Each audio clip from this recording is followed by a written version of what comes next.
Em nome de Patris et Filii et Spiritus Sancti. Amém. Estamos então hoje na quinta-feira da 60ª, celebrando São Matias, o substituto de Judas, no Colégio Apostólico. Dizemos nós que o outro grande substituto, na verdade, é São Paulo Apóstolo.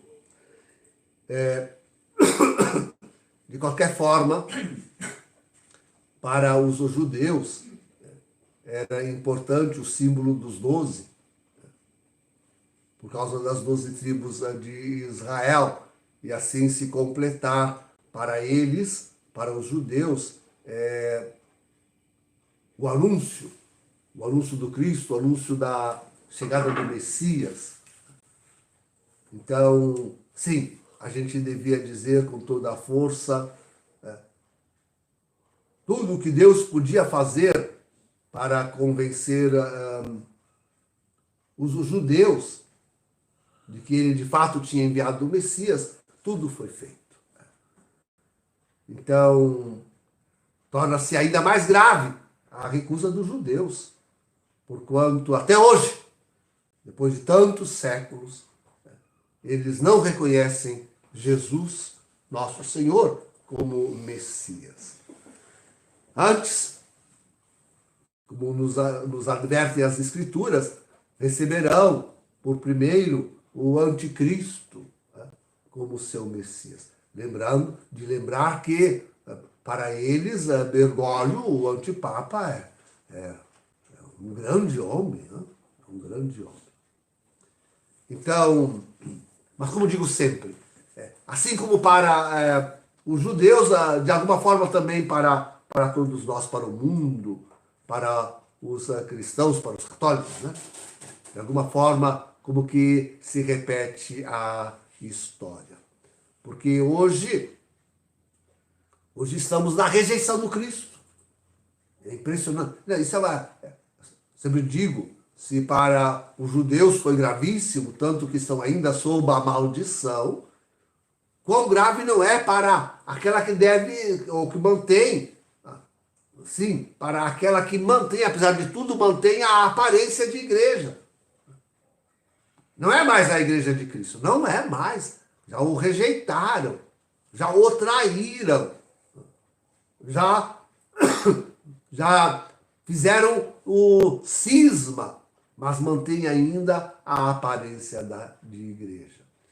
E quão mais grave não é justamente por causa disto, essa traição que fazem o Cristo e essa preparação, como dizia recentemente, essa preparação que é Bergoglio, com toda a sua trupe, isto é, com todos os seus cardeais, todos os seus bispos, todos os seus padres, eles são a preparação para a acolhida do anticristo em termos religiosos. Nós não sabemos como está isso, a que pé está.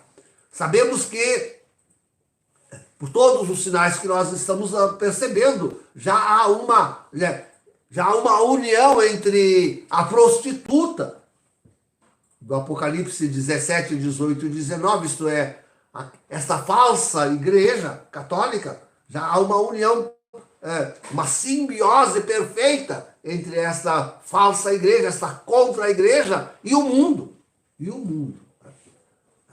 Sim, nós já podemos dizer que,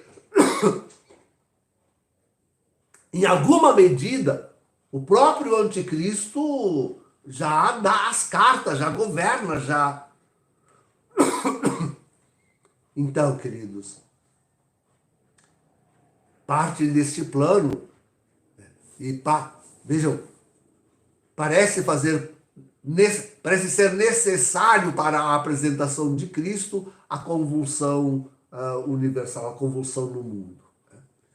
Ele veio com aqueles dois propósitos tão bem expressos na exortação apostólica pós-sinodal Evangelii Gaudium, na qual o antipapa Francisco expõe o seu desgoverno da igreja e desmantelamento da igreja, nucleando isso em torno de dois pontos, isto é, a paz e a pobreza. Então, em torno desses dois pontos é que está todo o programa de desgoverno, de desmantelamento da igreja do falso profeta Jorge Mário Bergoglio. Mas esses são os dois pontos também, sobre os quais virá o anticristo. Ora, se um deles é a paz, então significa que, de fato, não devemos estar em paz. E esta noite, a Rússia atacou para além daquela região separatista da Ucrânia.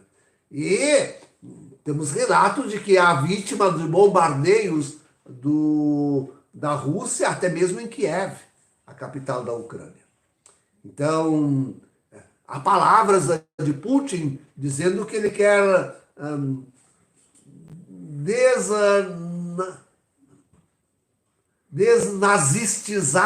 denazistizar a Ucrânia. Eu interpreto isso como querendo fazer com que caia o governo ucraniano. Fazer com que caia o governo ucraniano. E uma ameaça forte dizendo que quem intervir na sua ação, essa é uma palavra forte que ele pronunciou, quem intervir nessa sua guerra, agora é guerra mesmo. Quem intervir nessa sua guerra, a nação que intervir, sofrerá algo como jamais em sua história. Algo como jamais. Sabemos que a Rússia, inclusive por revelação do céu, nós sabemos que a Rússia tem armas, sim, e algumas secretas que não foram apresentadas e que são poderosíssimas, tremendas. Então, a nossa pergunta porque esses dias eu falei inclusive sobre a guerra, mas não toquei esse ponto que de fato é o principal. Bergoglio lamentava que ainda países cristãos vão à guerra. De fato, nós não sabemos até que ponto sofre esta escaramuça na Ucrânia, até que ponto, é mais do que uma escaramuça, é uma guerra mesmo, sofre a influência do anticristo. Não sabemos até que ponto. Mas sim, com toda a certeza, ele aproveitará essa provocação para o estabelecimento do seu reinado. Se a ação não vier diretamente dele, e pode-se pensar que sim, mas se não for diretamente dele, com certeza, como tudo mais ele tem aproveitado, e com todas as suas forças globalistas, ele aproveitará também para que seja possível a sua necessidade, a sua apresentação. Ele tem que ser necessário ao mundo. Tem que ser. O que nós esperamos é que, por isso eu falei a palavra escaramuça, o que nós esperamos é que essa guerra não saia daqueles limites, dos limites da Ucrânia. Primeiro esperávamos que não saísse dos limites, primeiro esperávamos que não acontecesse, depois esperávamos que não saísse dos limites das regiões separatistas. Agora esperamos que não saia dos limites da Ucrânia. A Polônia já se declarou contra a agressão russa e assim vai. É perigoso. Então, de lembrar ainda que a Ucrânia era um país com uma potência atômica, tinha suas armas atômicas. Hoje ainda lia que se lamenta que agora não seja ainda, porque Putin sente mais liberdade em atacar, porque não pode haver resposta com bombas de destruição em massa assim tão grande. Então, de qualquer forma, o nosso pensamento é este. O anticristo, com certeza, de alguma forma, ou está atrás disso, ou se aproveitará disto. Ele precisará de guerra para poder se apresentar. O que nós esperamos é que já não seja ainda esta, já seja uma coisa limitada no tempo, porque quanto mais adiarmos esta apresentação, esses fatos, a guerra, etc., né, mais densa será, mais curto será o tempo do grande castigo, dos grandes sofrimentos sobre a terra. Que nós não esperamos que não esteja começando já agora, aqueles mais densos não estejam começando já agora com esta guerra. Então, sim, vai a nossa oração pela Ucrânia, pedindo a nosso Senhor. Sim, essa é uma palavra que não posso esquecer de dizer, queridos. Vejam, nunca se trata, hoje em dia, não se trata, atenção a isso, hoje em dia não se trata mais de guerra entre países cristãos. Hoje em dia não se trata mais de guerra entre países cristãos.